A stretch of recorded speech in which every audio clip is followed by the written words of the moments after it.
Assalamualaikum warahmatullahi wabarakatuh. Kembali lagi di channel keluarga Airiski.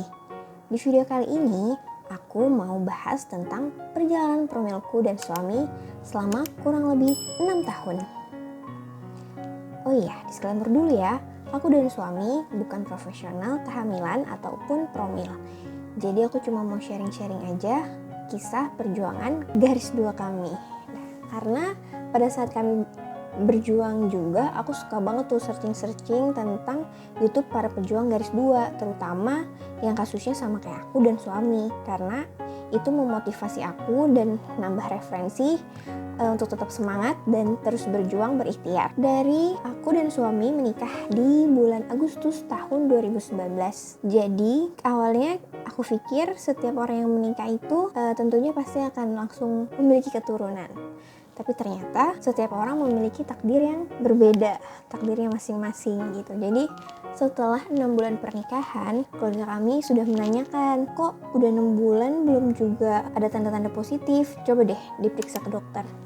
Makanya di situ kita kepikiran deh, oh iya ya, coba ke dokter deh. Nah pada saat itu pula aku belum tahu tuh ternyata fertility itu tidak ditanggung oleh BPJS. Waktu itu kita coba, ternyata tidak bisa. Jadi kita coba ke rumah sakit non BPJS dan kita ketemu sama dokternya. Kata dokternya, untuk pasangan yang di bawah 30 tahun sebenarnya kalau masih 6 bulan belum terlalu urgent untuk diperiksakan. Karena yang termasuk fertilitas itu, orang-orang yang fertility itu adalah yang berumur di bawah 30 tahun, sudah berhubungan rutin selama 1 tahun dan juga ternyata belum positif begitu.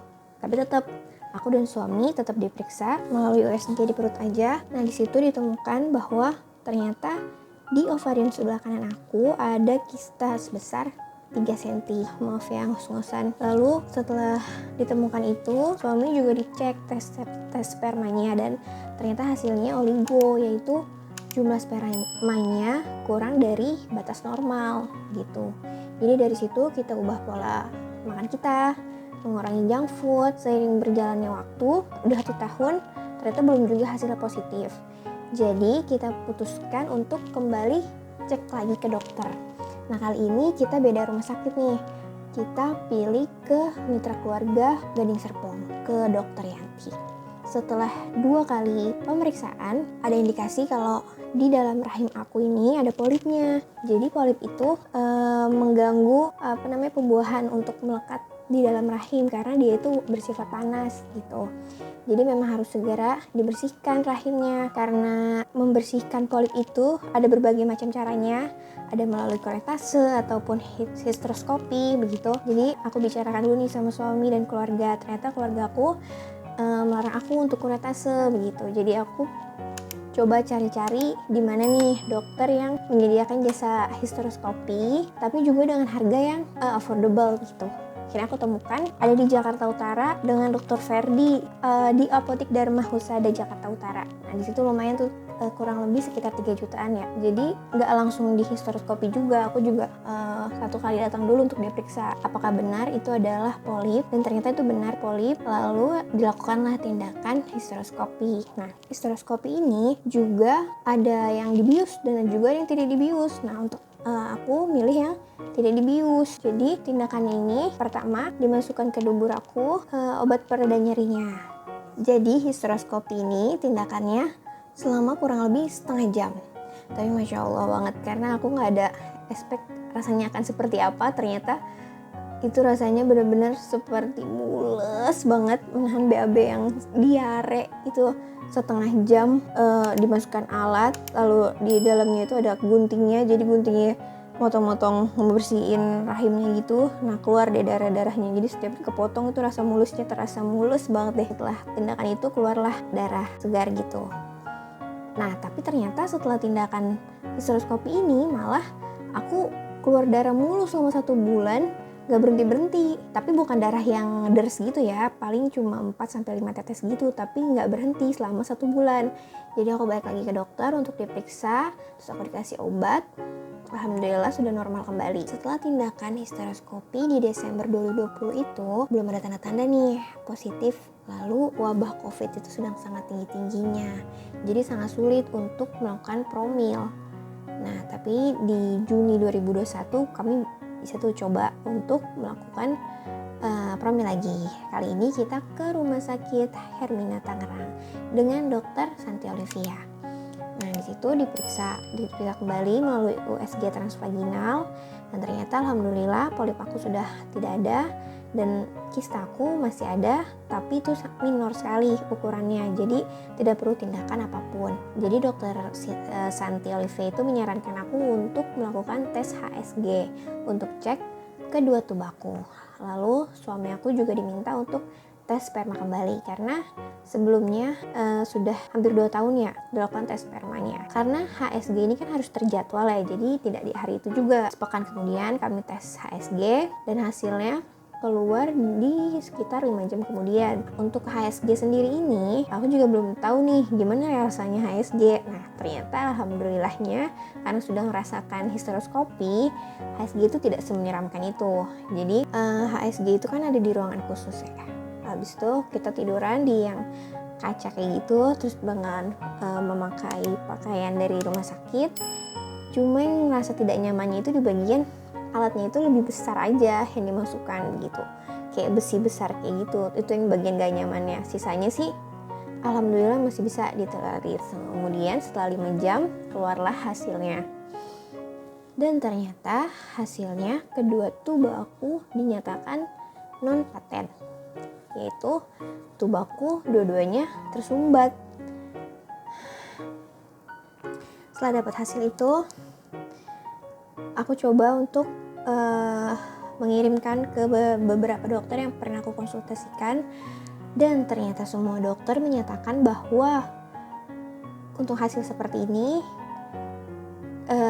promil yang bisa dilakukan hanya bisa melalui IVF kemungkinannya, karena sangat kecil, bahkan tidak mungkin lah, karena salurannya sudah tidak mungkin bertemu antara sperma dengan sel telur karena salurannya dua-duanya sudah tersumbat. Lalu kemudian kami juga sadar ya bahwa IVF tidak sesuai dengan kantong kami. Jadi ya setelah sedih-sedihnya selesai, aku coba lagi untuk cari tahu nih kira-kira ada apa enggak ya dokter yang masih bilang mungkin kok bisa dibuka salurannya. Aku coba-coba mencari di YouTube. Alhamdulillahnya aku ketemu dengan YouTube-nya Dokter Ira di Edelweiss di Bandung, Rumah Sakit Edelweiss. Nah, di situ Dokter Ira mencantumkan WA-nya. Jadi aku coba WA.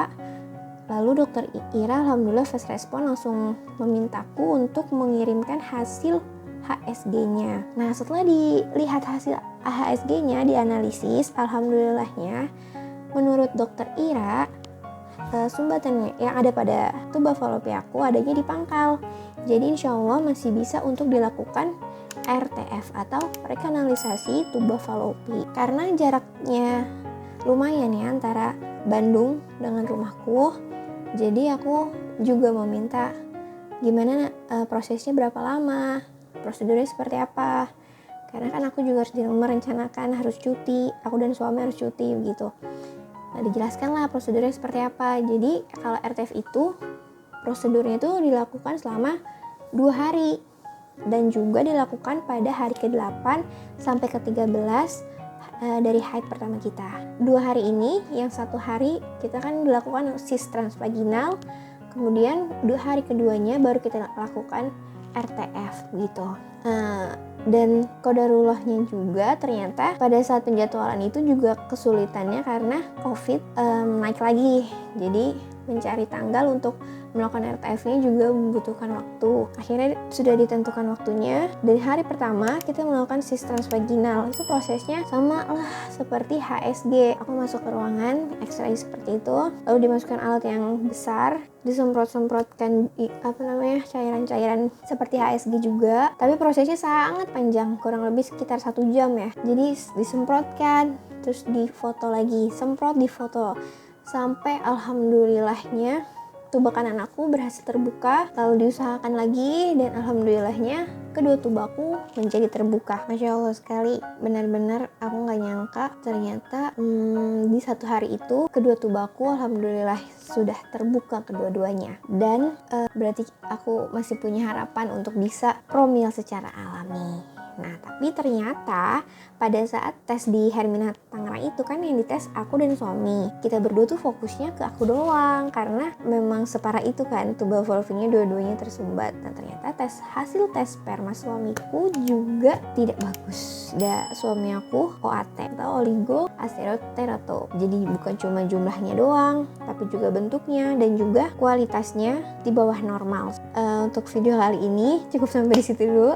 Nanti untuk kasus selanjutnya aku ceritakan di part yang kedua. Kalau teman-teman semuanya tertarik mau mendengarkan kisah selanjutnya, nanti insya Allah aku bikinin video selanjutnya. Cukup sekian video dari part 1 kali ini. Terima kasih buat teman-teman yang sudah menyimak dari awal. Aku doain untuk semua para pejuang garis 2 dimanapun kalian berada, semoga Allah selalu memberikan kekuatan kepada kalian dan juga mengabulkan doa kalian di saat yang tepat, di saat yang terbaik, karena buat Allah tidak ada yang tidak mungkin jika Allah sudah berkehendak. Kun fayakun. Sekian video kali ini. Assalamualaikum warahmatullahi wabarakatuh. Jangan lupa di like, comment, dan subscribe. Dah.